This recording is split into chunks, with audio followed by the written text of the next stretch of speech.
Hello, YUkon 28209. Yes, this is Candy Matson.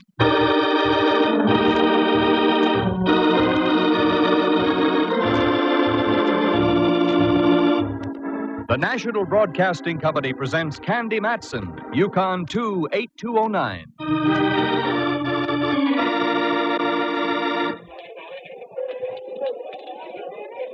Candy, over here. What? Why, Myra Fisher. What are you doing here in a department store with your work clothes on? I work here, dear. I'm a wage slave. Well, I must say on you it looks good. What do you slave at? I'm head of advertising and promotion. Well, quite a spot, hey, girl? Well, it was until this morning. Oh? Now my neck is in the fire. What'd you do? Forget to proofread one of your ads? Nothing so trivial, dear, believe me.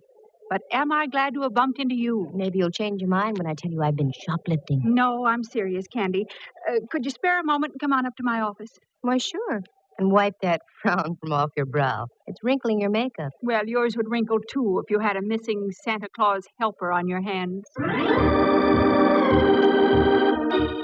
Well, now, there's a situation. And it almost broke Candy Matson's heart when someone told her there was no Santa Claus's helper, one Jack Frost.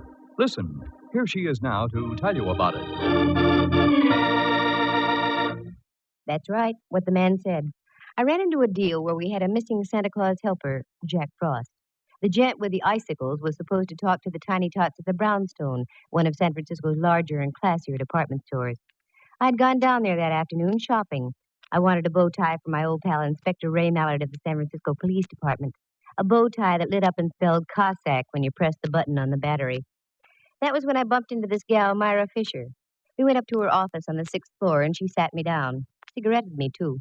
You think I'm fooling about this Jack Frost thing, don't you, Candy? Well, now, look, dear, we all have our little peccadillos. Yours just merely happens to be a missing Jack Frost.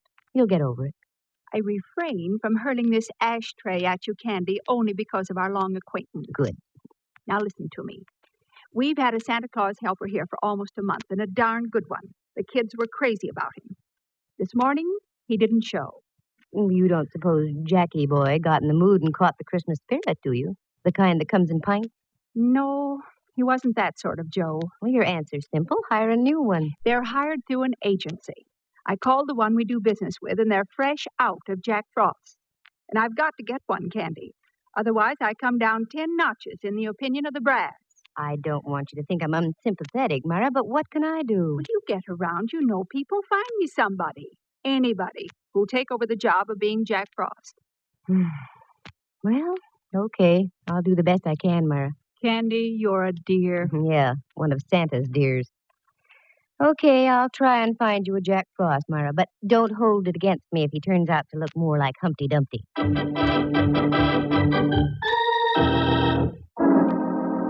I went home and looked up the Webster definition of soft. It said soft, easily yielding to pressure. That was me, Candy Matson, girl dope. Here I had all my Christmas shopping to do, and I agreed to find a substitute for Jack Frost. I had no idea where to start.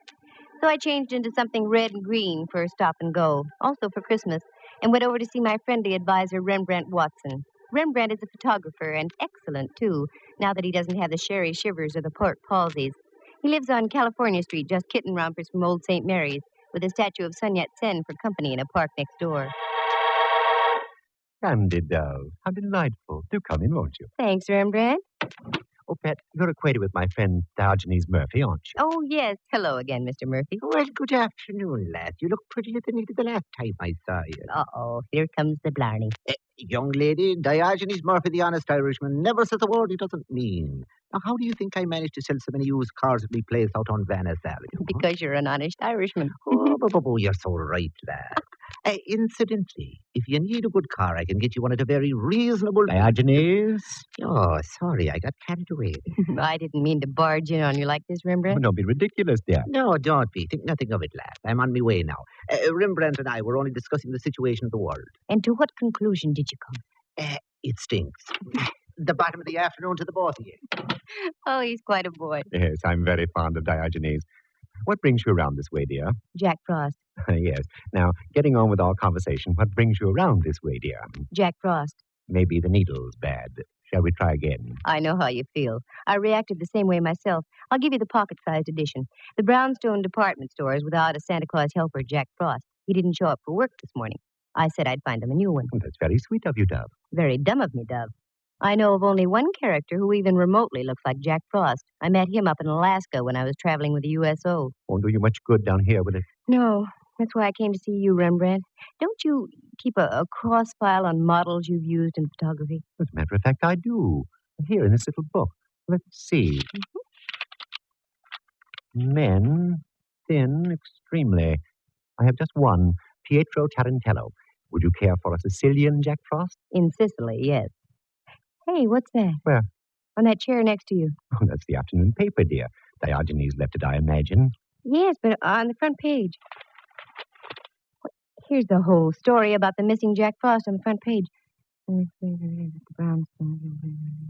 Ooh, what he got in his Christmas stocking. A slug through the head. That's no way to treat Jack Frost.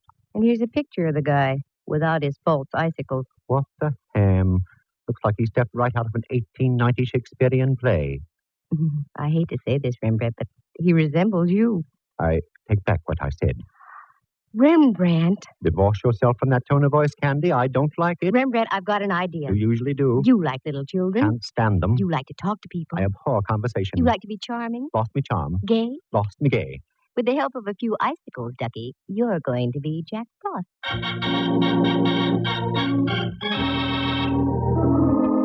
Rembrandt fought, he argued, he paced the floor, he had the vapors, he fainted.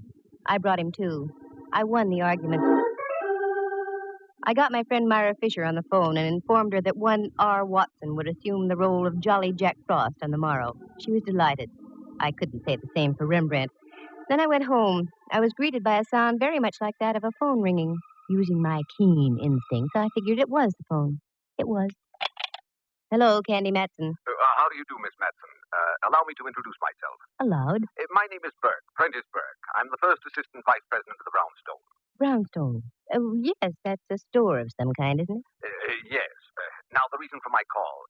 There has been, shall I say, a rather unfortunate occurrence in our store today. So I read. I need the help of a professional sleuth.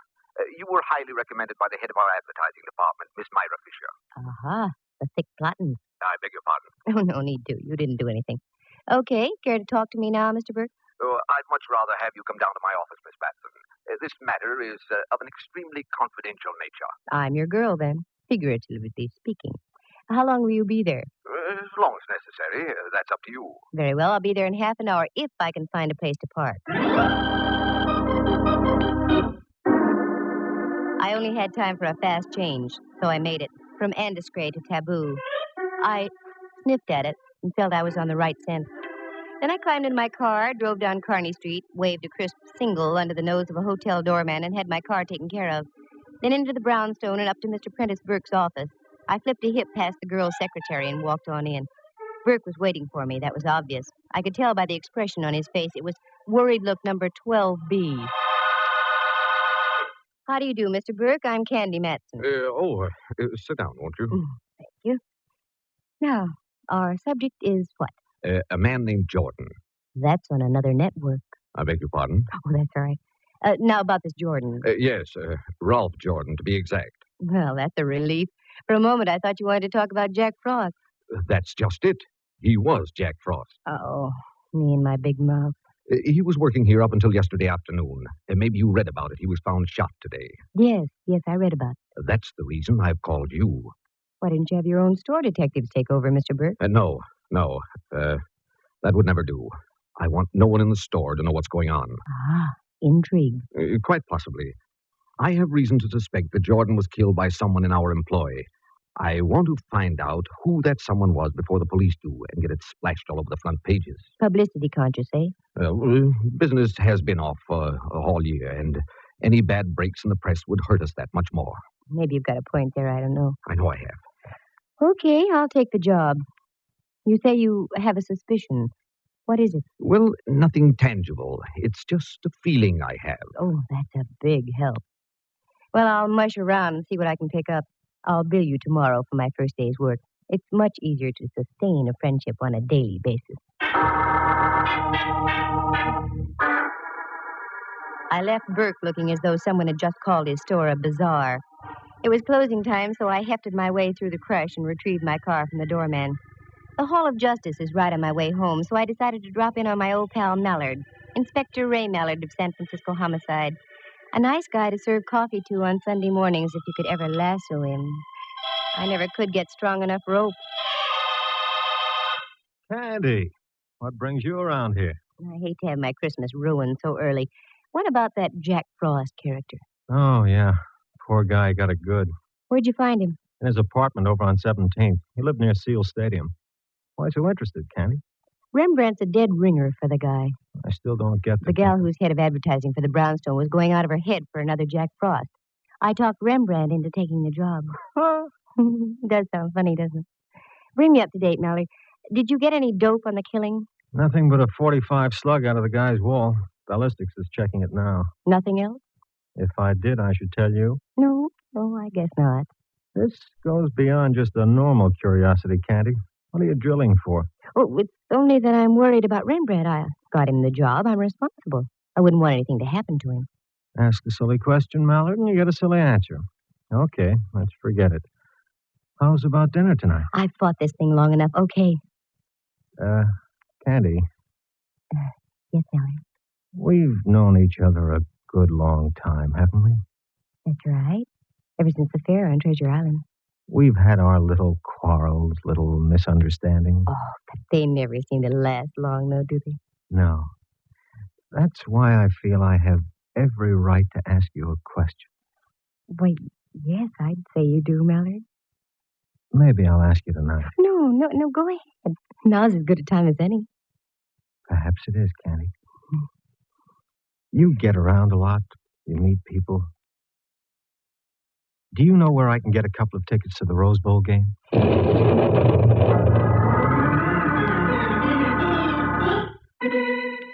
My brain lit up like a Roman candle. I stormed for the door, turned back, stood there, my jaw waggling helplessly. Then I stuck my tongue out at Mallard and left. It was the only thing I could think of doing. Oh, he can make me so mad. But inside half an hour after I got home, I started to laugh. Felt much better. Just as I was puttering around getting ready, the apartment buzzer buzzed. That Mallard, much too early. But I was wrong. It wasn't Mallard. Well, Myra, what a surprise. Do come in, won't you? No, thanks, Candy. A friend of mine's waiting in his car outside. He's driving me home. Oh, I'm sorry. You can't stay for a moment? So, my dear, I just dropped by to leave this. Merely a little token of thanks for getting me off the hook. Oh, Myra, there wasn't any need to do that. Just a few pair of old stockings, dear. Getting me my new Jack Frost means more than you know. Here, please take them, along with my very deepest thanks. Thanks so much. A girl can always use them. Are you all set with my friend, Mr. Watson? Oh, yes. He came in this afternoon and filled out his withholding tax and so on. Very nice. I think you'll find him very efficient, Myra. Oh. What's the matter? Pardon me. I didn't mean to frighten you. Oh, Mallard. Silly of me. I must have jumped a foot. Oh, that's all right. He frightens me, too. Myra, I'd like to have you meet Inspector Mallard. Inspector, Miss Fisher. How do you do? Oh, fine, thank you, now that I've caught my breath. Do forgive me, Candy, but I must rush. See you soon, I hope. Tomorrow, Myra, I'll be down to see how my lad's doing as Jack Frost. Thanks for the stockings. Well, aren't you going to invite me in? No, I'm not. Here's my coat right here. What's our hurry? Come on, let's go. I'm starved. I thought we could have a cocktail here before we left. You thought wrong. 2 tickets to the Rose Bowl. From now on, you earn your cocktails, Mallard.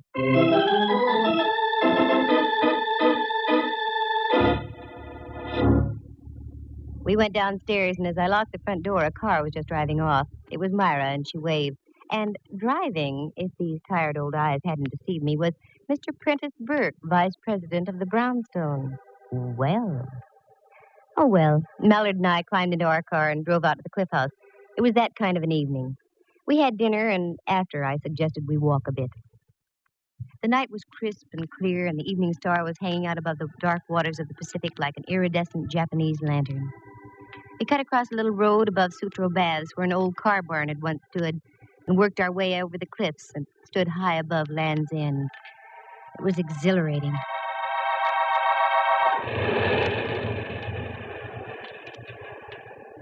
Penny for your thoughts, Candy. Inflation is still here.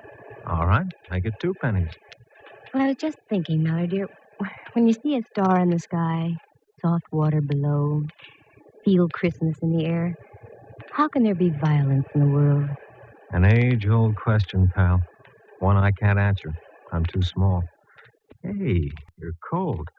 I'd better put my arm around you. Mallard, no. What's the matter? The headlights from that automobile are shining right down on us, and we... Mallard, Candy, what's wrong?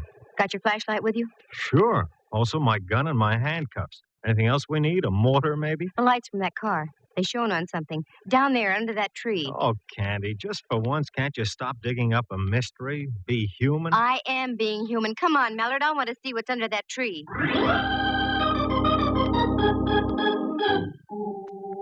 We scrambled around through the brush, slipped into some sliding sand, and rode the crest down to the tree. It wasn't easy to get around some of those brambles, but get there I fully intended doing because what I saw was red, bright red.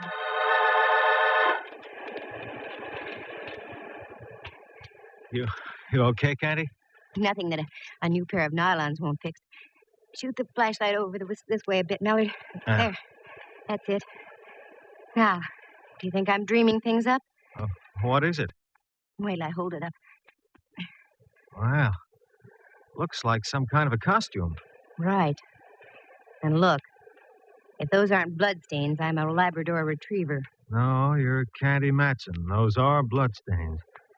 How was your boy dressed when you found him? Torn slacks, sweater, shoes, no socks. This was most likely his costume then. Yeah. Don't move around too much, Candy. I want to have a good look at the ground. Hey, what are you doing down there? Who's that? The police.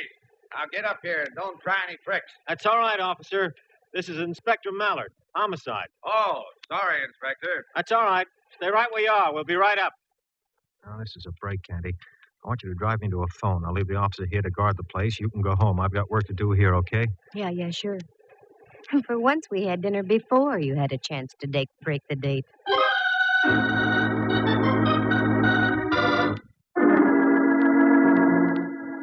This baby was hard to reconstruct. Was the guy knocked off out there at Land's End, or was he bumped off at his apartment, the killer driving way out to the beach and hiding the costume? Only time would tell. I went home, climbed into bed, and logged about 8 hours, enough to give me fuel for the next day. In the morning, I went down to the brownstone. The shoppers were already swarming through the place.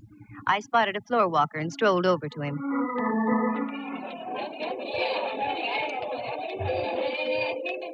Pardon me, sir. I said, pardon me, sir. I'm very busy, young lady. Make it as brief as possible. You do work here, don't you? Of course. You are the floor walker assigned to this section? That is correct. Come to the point, please. Well, I've a good mind to report you. As you wish. As I said, I'm very busy. Now, what is it you wanted to know? The words are like gall in my mouth now, but where do I find Jack Frost? Right over there, in the back, 2 aisles over. Thank you. Not at all. Very much. Of all the high-handed characters, people like that make me steam. I was getting up a full head of dander, but it simmered out before I had a chance to boil over. Because as I rounded a corner, I saw Frosty Boy, or Rembrandt, if you choose, up on his platform with the cutest little blonde kid sitting in his lap. Well, well, well. Look who we have here. A great big boy. Hello there, son. Hello, Jack Frost. What is your name? Topper. Topper. My, what a fine name. How old are you, Topper? 5.5. 5.5. Well, you must go to school, Topper. Which one? Garfield. Garfield. That's a good school. Now, tell me, what would you like to have me tell Santa Claus to bring you for Christmas, Topper? An electric train and a baseball bat, and I like to be in the seals for Lefty O'Doul. Well, I'll see what I can do to arrange that, Topper. I'll tell Santa Claus. Bye now. Goodbye, and thank you, and Merry Christmas. I hope you can make the boy's wish come true. O'Doul could use him. Candy, I'm so glad you're here, Dove. Duck around into the back room for a moment. I've got to talk to you. Aren't you working, Frosty Boy? I got 10 minutes off every hour. I'll take the break now. Right around there, Candy. Okay, I'll see you in a moment.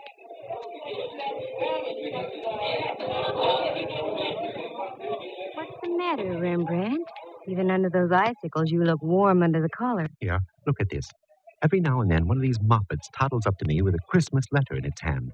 A little red-headed girl handed me this about half an hour ago. I've been shaking ever since. Let me see. Dear Jack Frost, a word to the wise is sufficient. When you take your lunch hour, keep on going. Don't come back. Otherwise, you'll meet the same fate as your predecessor. Just about what I expected. Candy, you mean to say that you're deliberately using me as a sacrificial lamb? By no means, Ducky. Go ahead, take your lunch. Then do as the note says. Keep on going. As a matter of fact, why don't you take off now? I'll meet you at your place in about an hour. That's the best news I've heard since Nelson's victory at Trafalgar.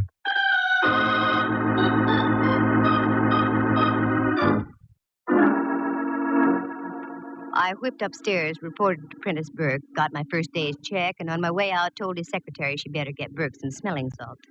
Then I went back down on the floor again. Sure enough, there was my boy, the floor walker. I wanted to have a few more words with him. Oh, you again. If you don't mind. I was just up to see Miss Myra Fisher. She wasn't in. Have you seen her down here? No, and what's more, I won't see her all day. She phoned saying she was feeling ill. Most inconsiderate, I must say, during the holiday rush. Yes, I must say. Could you give me her address? She's a friend of mine. I've got to see her. Her address? Why, yes. I write it down here on one of my cards for you. Myra Fisher, 227F, Union Street. There. Thank you. You're so kind.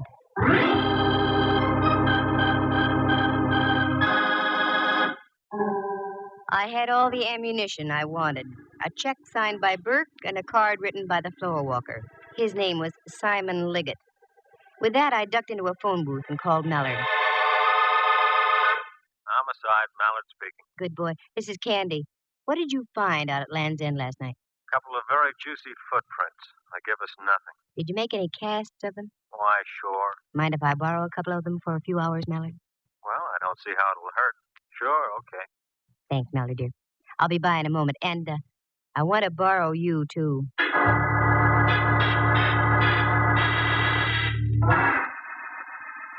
I stopped by the Hall of Justice, got the cast of the footprints, shoved Mallard into the car, and then picked up Rembrandt. The thing was only a hunch, but my hunches have paid off, so I never ignore them. First, we went out to an address on 5th Avenue near Clement. We got in the back door and went to work. Nothing made sense there. So we drove over to Reseda Way in the marina. Again, we got in and did some sleuthing. This time, we hit the jackpot. A pair of shoes in the closet matched the casts we had brought with us. Rembrandt, go out in the kitchen and see if this place has any ketchup. I'm not hungry, Dub, but I'll look. What are you up to, Candy? We've got enough to swing a case here. I'm working for a voluntary confession, Mallard. Tell me, what was the position that the Jack Frost was in when you found him dead? In a chair, like that one. His head slumped down on his chest. Good. Here's the concept, Dove. When are you putting it on? You. What? Without the bun or relish, Ducky. Sit down there, will you, Rembrandt? Now, just go limp and let your head hang down. That's it. Now for a little seasoning. Oh, Candy, you're smearing me with this sticky stuff. All for the sake of art. Hold still. There. How does he look, Mallard? Why, Candy, it looks like the same guy, the real thing. Good. Now, Rembrandt, you just sit like that. Don't move. Mallard, you duck into that closet over there, and I'll hide in here. We've got a good view of the front door from both places, okay? Okay. There are times, Candy, when I admit I admire your genius. Genius, schmenius. Come on, let's hide.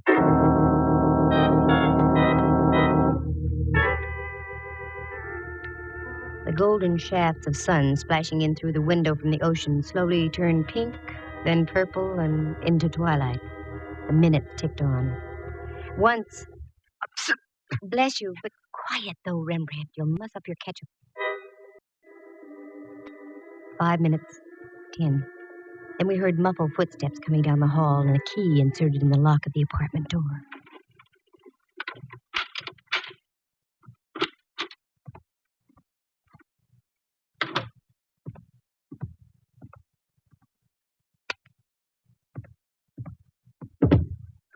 No.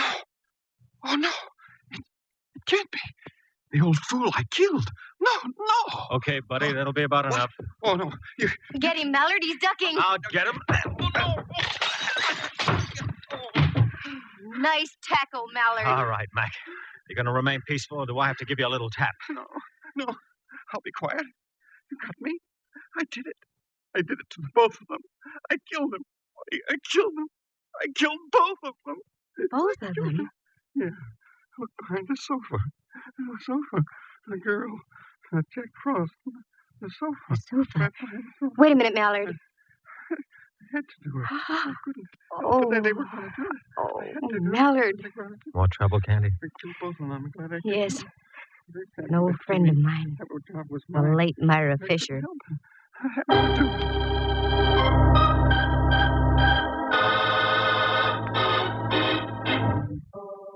The whole thing was jealousy.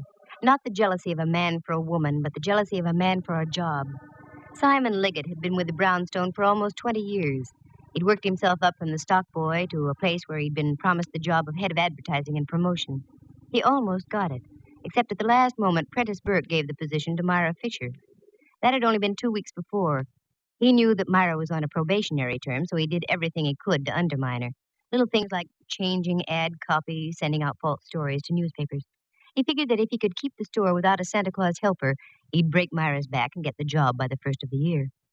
He paid a visit to the first Jack Frost and tried to bribe him into quitting, but the guy would have none of it. There was a struggle. Liggett lost his head and whipped out a gun and shot him. He was still in his costume, so Liggett stripped him, put some old clothes on him, drove out to Land's End, and ditched his costume. Then he felt sure there would be no Jack Frost the next day. But that's when Myra met me, and I talked Rembrandt into taking over. By this time, Liggett was in a frenzy and would stop at nothing. He trailed Myra and Burke to Myra's home, killed her, took her body over to his place, and ditched it behind the sofa.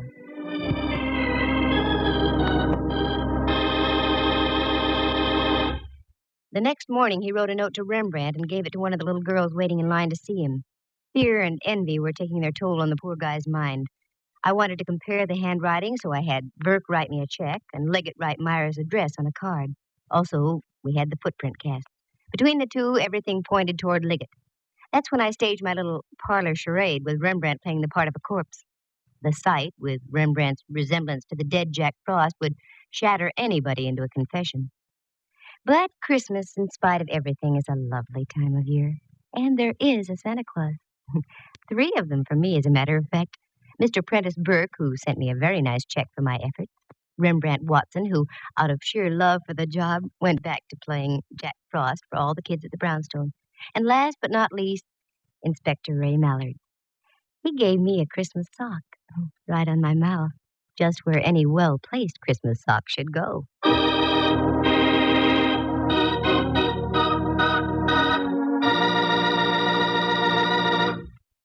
Listen again next week at this same time. For excitement and adventure, just dial Candy Matson, and a Merry Christmas to you all. YUkon 28209.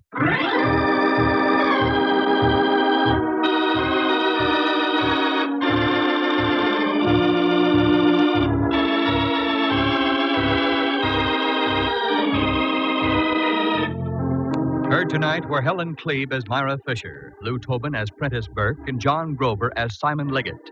Jack Thomas plays the role of Rembrandt Watson, and Henry Leff is heard as Inspector Mallard.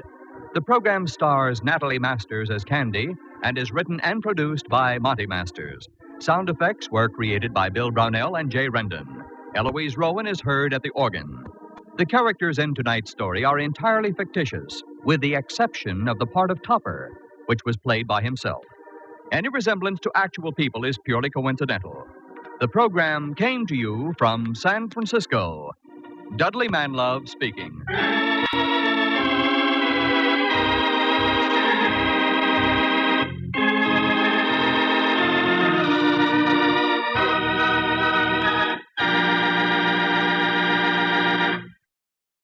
You are tuned for the stars on NBC. Ooh.